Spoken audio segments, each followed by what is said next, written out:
ഇന്ന് അത്താഴം 7. മക്കൾക്ക് കഞ്ഞിയും അച്ചാറും കൊടുത്ത്. ഈ അച്ചാർ ഇന്നലെ നോമ്പ് തുറക്കാൻ വേണ്ടിയിട്ട് വരുമ്പോൾ ഞങ്ങളുടെ കൂടെ ഉണ്ടായിരുന്നൊരു സാറ് കൊണ്ടുവന്നിരുന്നു കേട്ടോ. ഞാൻ ഈന്തപ്പഴം, ഒരു പഴം, പിന്നെ ചായയും കുടിച്ച് ഫ്രണ്ട്സ് ഉണ്ടല്ലോ വീട്ടിൽ, അപ്പോൾ അവർക്ക് ദോശയും ചട്നിയും ഉണ്ടാക്കിയിട്ടുണ്ടായിരുന്നു.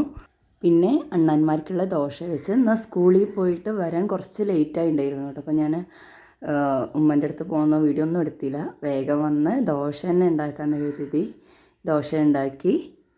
പിന്നെ ഉരുളക്കിഴങ്ങും കോളിഫ്ലവറും കൂടി ഇങ്ങനെ വറുത്തുണ്ടായിരുന്നു. പിന്നെ രാവിലത്തെ ചട്നി കൂട്ടിയിട്ടാണ് അവരത് കഴിച്ചിട്ടുണ്ടായിരുന്നത്. ഇന്ന് ഞാൻ നല്ല ലേറ്റ് ആയിരുന്നു കേട്ടോ. പണികളൊക്കെ കഴിഞ്ഞ് വന്ന വേഗം ഫ്രൂട്ട്സൊക്കെ കഴിച്ച് കുടിക്കാനായിട്ട് മക്കളുണ്ടാക്കിയ ഓറഞ്ചിൻ്റെ വെള്ളമാണ് കേട്ടോ ഇത്. നിസ്കാരമൊക്കെ കഴിഞ്ഞ് വന്നപ്പോഴേക്കും കറണ്ട് പോയി. പിന്നെ ഞാൻ കറി ഉണ്ടാക്കി.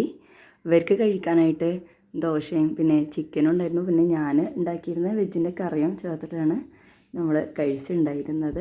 വീഡിയോ കണ്ട എല്ലാവർക്കും താങ്ക് യു. പ്രാർത്ഥനയിൽ ഉൾപ്പെടുത്താം.